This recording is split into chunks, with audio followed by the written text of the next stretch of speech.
Welcome to the Gamebreak Now podcast, where tomorrow's NBA stars shine today. I'm your host, Cody Ramsey, and I am here today joined with a very special guest, Clayton Mpiana. Clayton is a 6'10" forward who played last season at Golden State Prep and has recently committed to the University of Pacific.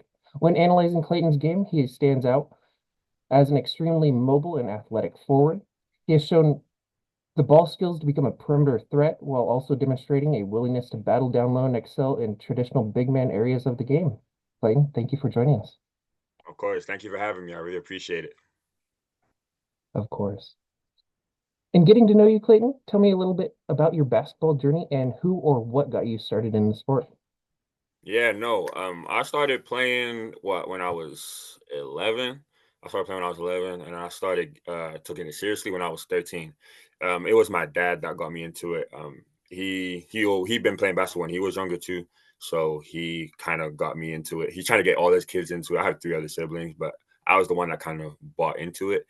And but yeah, I was always an athlete type of kid, so that was kind of easy for me. But basketball, it was a hard sport to get into in the UK, of course, because football, soccer is it's a big thing over here. But yeah, I was always a basketball kid when I was 13, and he'd always make the effort to drive me to clubs, trying to find a team for me to play with so I can continue to get better as much as I possibly could at a young age. And even at school, football was the main thing. So I was trying to play as much as I could, if that was at lunchtime or after school, just getting in as much as I could. And then at that age when I was 13, I just tried to get intake as much as watching the NBA a lot more, a lot of film, and just watching it a lot more and just taking that in. That's amazing. Yeah, you highlighted that in the UK, basketball isn't as prominent as soccer or football. Um, Yeah. Yeah. at which point did you feel like you started to transition towards basketball? You said about 13. I want to know how tall you were at that time because When I was, as of yeah. now you're 6'10", Yeah. 6'11". Yeah. How tall were you at 13? And was I that a was deciding factor? Um, when I was 13, I was like 6'6", 6'7", something like that. Yeah, I was like At 6'6", 6'7" 13? at 13. Yeah. That's pretty impressive. I would decide to forego unless you're Zlatan Ibrahimovic. Um, 6'7" at 13. That's a basketball player if I've ever seen one. Yeah, yeah, definitely. I was watching him too. He's pretty cool. So growing up, you said that you played a little bit of soccer, and your dad really got you into basketball. Do you feel like playing soccer helped in any way, or playing other sports played a role into your development of basketball? Oh yeah, no, definitely. I played soccer that was my very first sport actually. I played that first. And I think because in basketball I think I'm always striving to be the fastest player on the court, running paint to paint as fast as I can and as long as I can for the entirety of the game. And I think that came from soccer just from, me running the pitch from goal to goal as fast as I could for as long as I could. It's a large pitch. So that stamina, that's where I kind of got it from. And that's how I've always been my entirety of playing basketball. And I think the fast feet too, being able to slide my feet on defense, being able to, slide with guards sometimes. And I think that came from me playing football, obviously. And I was a center back. I played defense when I was playing football. So being physical, I was never afraid of being physical, and that came at a young age. And I kind of transferred to basketball. So from being down low in the paint, I was always a physical player. So I think that's how I'm always am as an athlete. And that kind of brings the excitement, just banging people, yo, oh, hitting people, hitting people on in Pause, basketball. pause. All of that. Yeah. Hitting people is it brings the excitement of playing. But yeah, I think that's where it came from. That's amazing. Yeah. I mean, I feel like sliding the feet, quick feet. I mean, as a center back, you kind of have to have those backpedaling. Your defense probably is elevated due to those strong core foundations from soccer. Hmm. Quick question. Hmm. I know you're from England. Um, who's your favorite football team? Soccer, soccer football. um I'll be honest, I haven't been too tapped in with it. Like I was always watching it. Like when I was younger and I was playing, I was watching everything from the Champions League to the World Cup and everything. I still watch the World Cup, but to the Champions League, I was watching a lot of it. But I say Chelsea. I'm a Okay. two Blues type of guy. So I like Okay. Chelsea from like the history. It started from Eden Hazard and then just I've been following him ever since. So I think Chelsea. I, I vividly remembering my childhood where Peter Check with his hat on, Yeah, yeah, with the his web hand, yeah, cam. yeah, I yeah, vividly yeah, remember yeah, that. yeah. Yeah, Um, that's iconic. in talking about basketball here, um, if we look at kind of the history and what got you into the sport, who did you Mm. watch growing up and who is your favorite player and do you model your game after them? Yeah, no.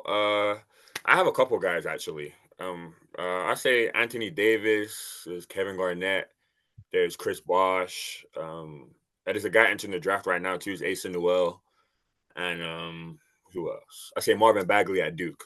Those are some guys I really strive to be like those guys. Their versatility, their tenacity, their aggressiveness around the rim. I think those are the guys I really strive to be like, and I try to watch a lot of film on them and just take little bits of their game and apply it into mine. Well, it seems like you're on the right track. I mean, all of those guys have an amazing bag, both perimeter game as well as interior game, all versatile defenders. I mean, you're modeling it pretty well here. So that's Thank amazing to you. see. I can't wait to see what your development is like.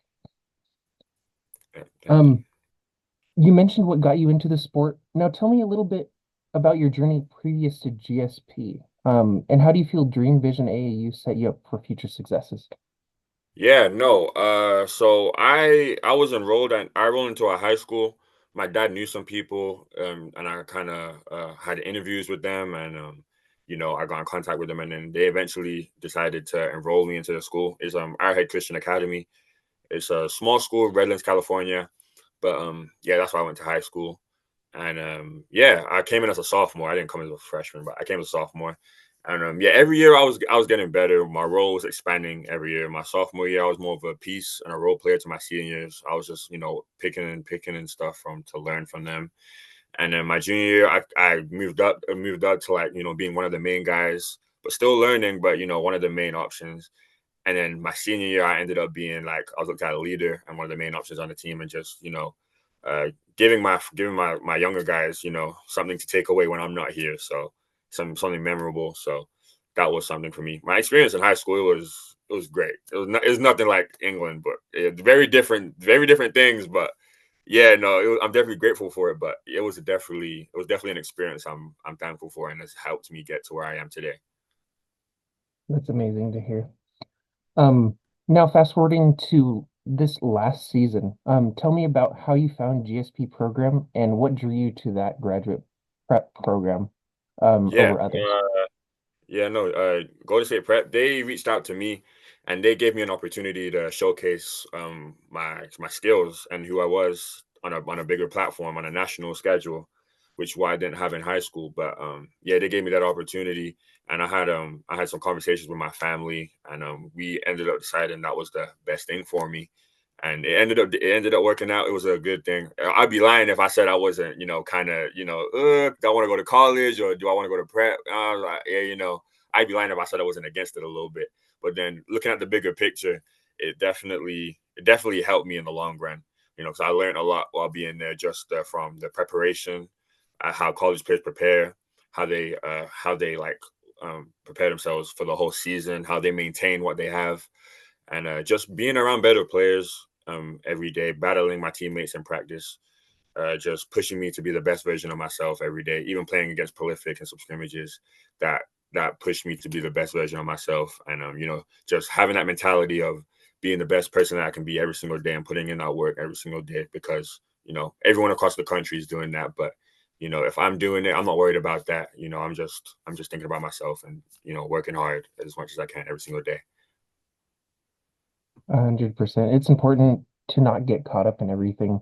I mean, everybody wants to get to the NBA level. Everybody wants to be this superstar, but Hmm. focusing on your own journey, focusing on your own path and making it the most of for yourself.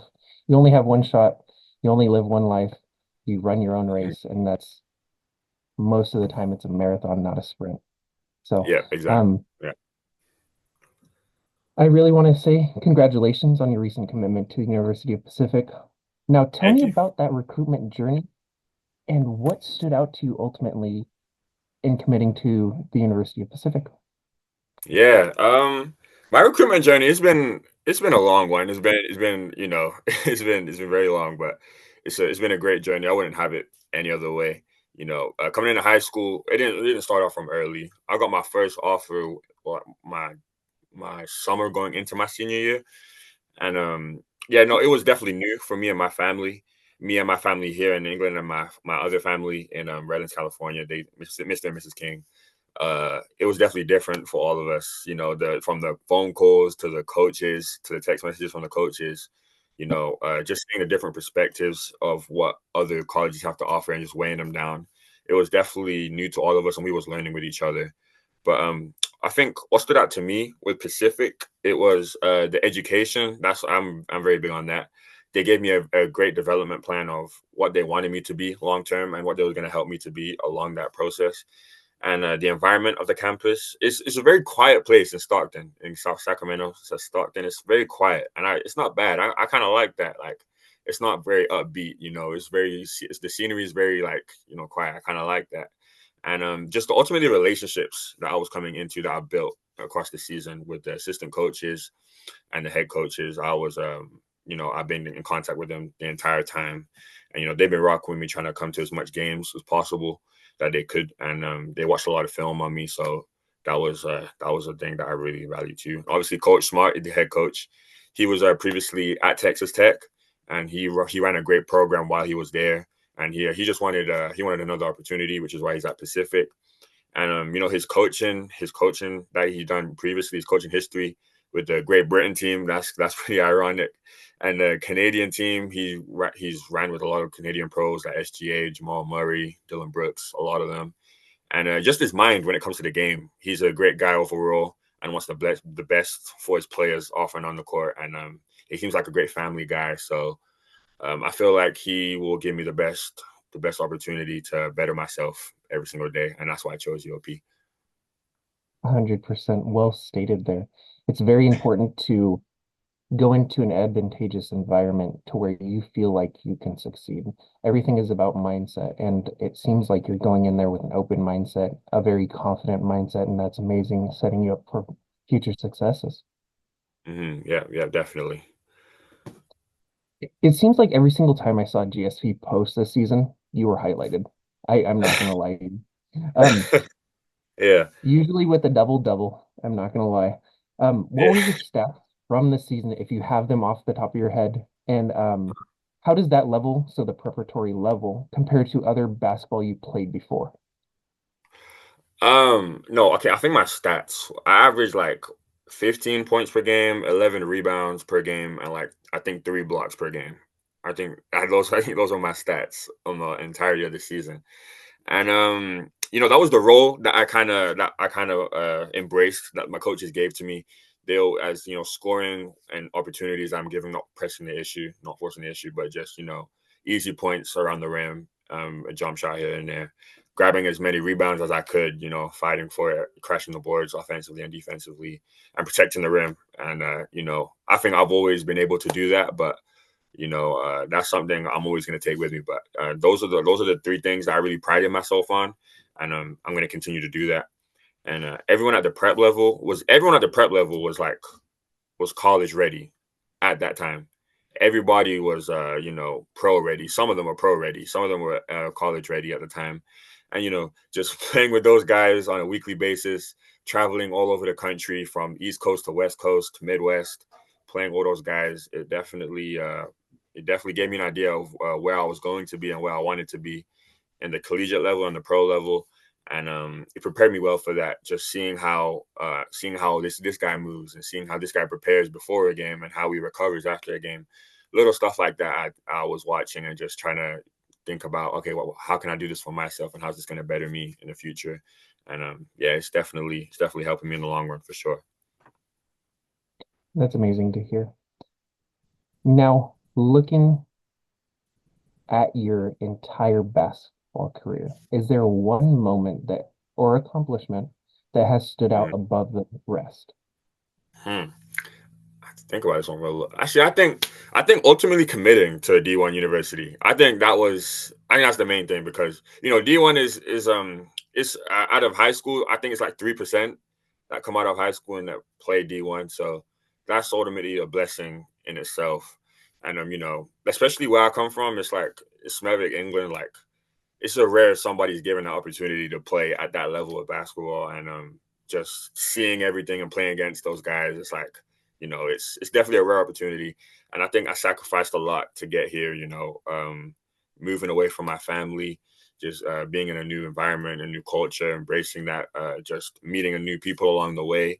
That's helped me get to where I am, from my mental state to my physical state. Just taking new things here and there, every year, every day, and ultimately having a goal, and I've met that goal. So now I have a new goal and a new goal and a new goal. So I think ultimately D1, because I can definitely help my family in some situations, and that's what I've always looked forward to.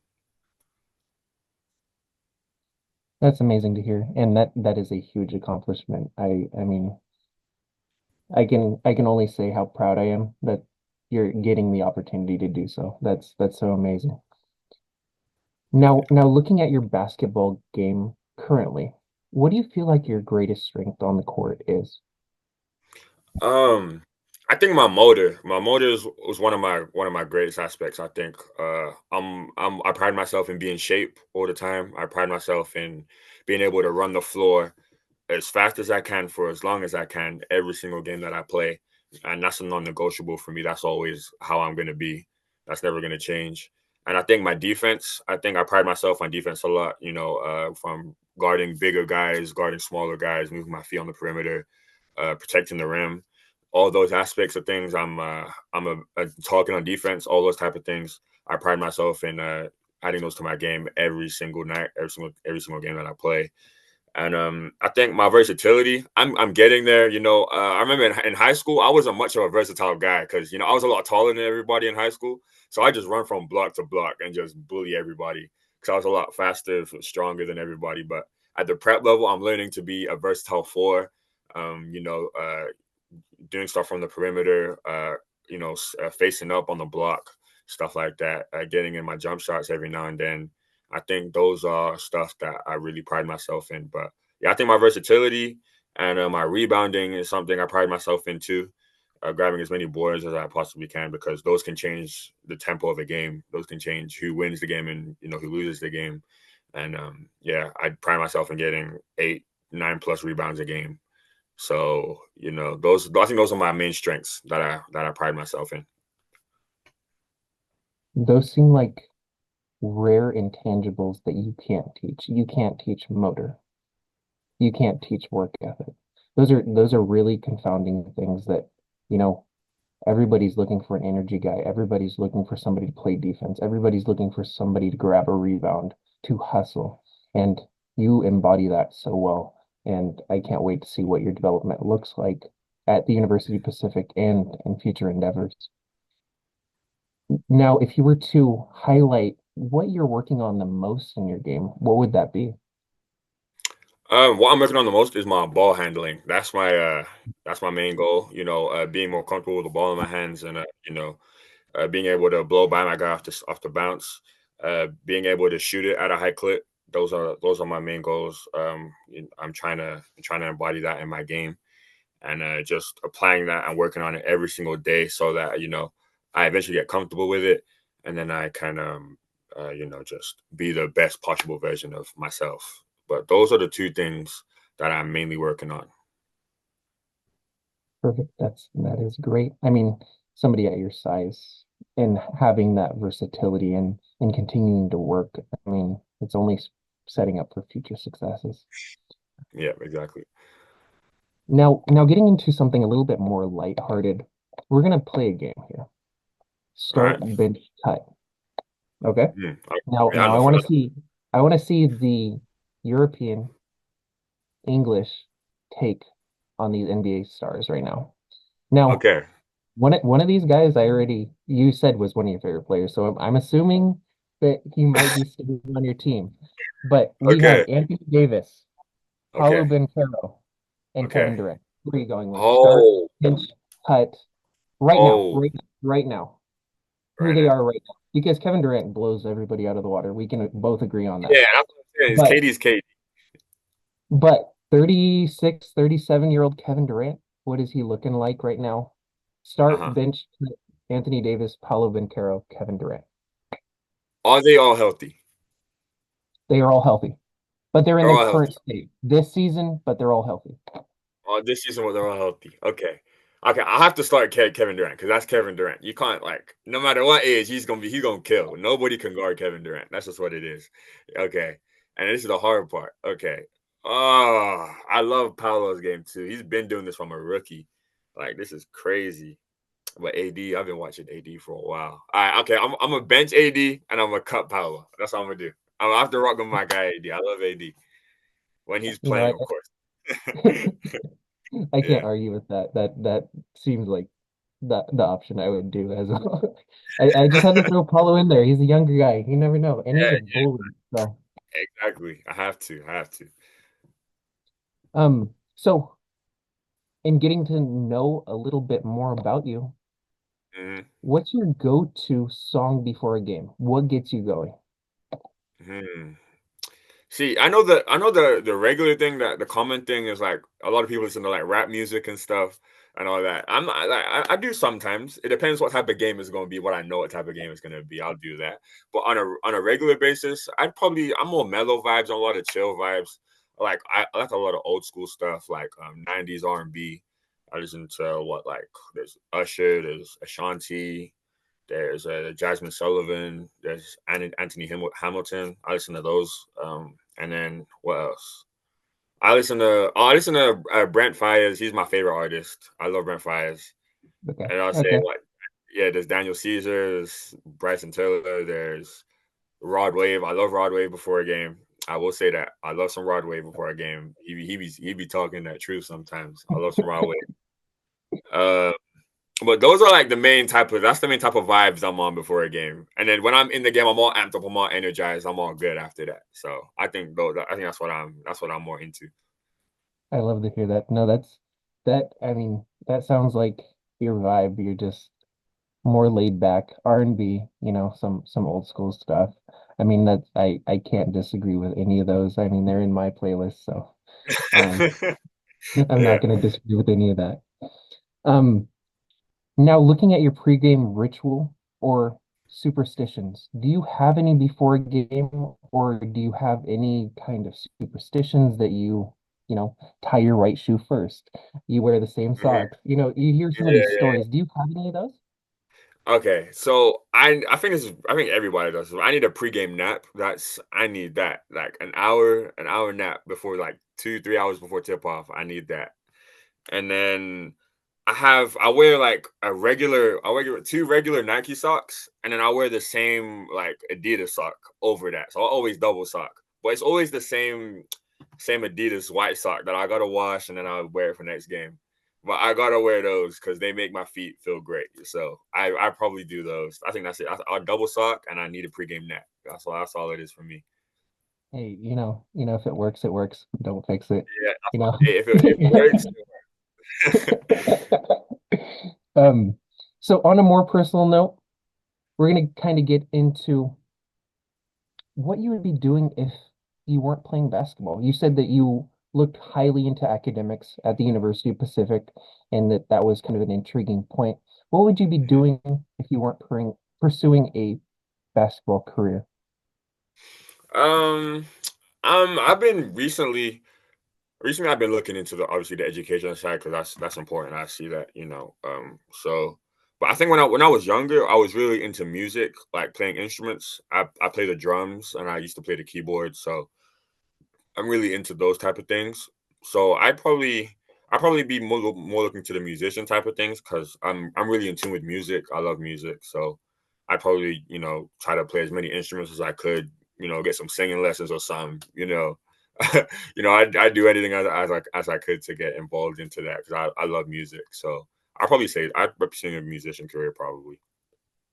That's amazing. No, that's really great. And also, you your avenues just opened. You have a clean slate going into college. You can do whatever you want. Mhm. That's what I feel like personally on my personal side. I went down a college route and then I found myself not enjoying what I was doing. So I pursued something else. And I feel like we sometimes get stuck going down one road and then not realizing how many different options and how many different avenues we have. So you taking the more creative side as well as understanding that education is possible and needed for future advancements is really interesting to me. And I think you're setting yourself up for successes in multiple avenues. So that's Yeah. amazing to hear. If you were to create a music album, would it be R&B? Oh, oh, that's a good question. If I was to create an album, it would be R&B. Hmm. I think I do a mixture of them. So that's what I do. I do like a Rod Wave type of thing. Like some of them would be like R&B, and then some of them might be like some turn up songs. But like Okay. and I think that's what I do. I get some slow chill songs, and maybe like some some melody vibe songs. So I do those, and then yeah, I think that's what I do to be honest. Yeah. Okay. Well, Clayton, you always have a backup here. You can go and pursue music and maybe Hey, we'll be you're singing the you first person just like I'll Brent Fayez. You never know. call. You're the first person I'll call. Um, Now, more on a serious note here. Do you have any advice for athletes looking to make it to the D1 level, particularly using your own experience and insight? Yeah, no, I think trusting the process, no matter how long it is, if you're 4 years out of high school and then 2 years out of JUCO, whatever that may be, everyone's journey is different. I think just falling in love with the journey, I think that's what's gonna set you up to be the greatest person that you could possibly be. And falling in love with getting better every single day. The beauty of improving is something I strive for every day. Make sure I'm getting 1% better every single day. And then whatever your destiny lies. But I think striving to be D1, I think, I mean it's very cliche, a lot of people say it, but you're just working hard. You gotta work hard, from your mental to your physical to everything. You just gotta be on top of it for a very long time and just staying locked in for as long as you possibly can to get to that goal. And I think being coachable and the ability to listen, that can take you a long way. And that's something my high school coach told me. I think he told me Dwayne Wade's coach at Marquette told him, you had to tell him once. You only had to tell Dwayne Wade once at Marquette. That was the quote. You only had to tell Dwayne Wade once at Marquette. Yeah, that was the quote. But I think those are the two things that I pride myself in, and I think those things, just not listening to yourself as much. I mean, you should listen to yourself, but taking in what your coach is saying. That's the main thing. Yeah, no, having that external perspective and looking for those external sources to guide you and having trust in the process. I mean, that's you are a living example of that. And look at you, you're at the D1 level and you have future aspirations of making it big time. And I full-heartedly believe that your work ethic and, you know, drive to do so will set you up for future successes and at any level with anything. So that's very amazing. And I'm so appreciative to have you on. Uh, Clayton, where can we find you on social media? Because we're trying to get this out there, get some notoriety behind your name because I truly believe, like I said, I was looking at Twitter. I look at Twitter a lot. I was following GSP and Clayton's putting up numbers. And you'll be seeing that mhm. at University of Pacific next year. He'll be putting up numbers. I promise you that. Yes, Clayton, sir. Yes, sir. what's your social media so they can go ahead and give you a follow? Yeah, no, my Instagram, I'm active on my Instagram. So I'll probably say my Instagram is Clayton M.21. All one word, no capitals. And my Twitter is Clayton Mpiana, ClaytonMpiana. That's my Twitter. And I might be getting into the TikTok side of things. I ain't decided that yet, but I ain't really on that. But we'll wait for that. But yeah, those are the two social medias that I'm very active on. So give those a follow. Awesome. That's amazing. Clayton, you've been amazing today. Thank you for coming on here. I really appreciate you coming on today and love to have you come back. Maybe, maybe we check in at the end of the summer prior to coming and starting to play at University Pacific, or maybe we check in next year after your first year at University of Pacific. I wish you all the best on your future successes, and once again, thank you for taking your time to join us today. Of course. Thank you for the opportunity. I really appreciate it. Of course.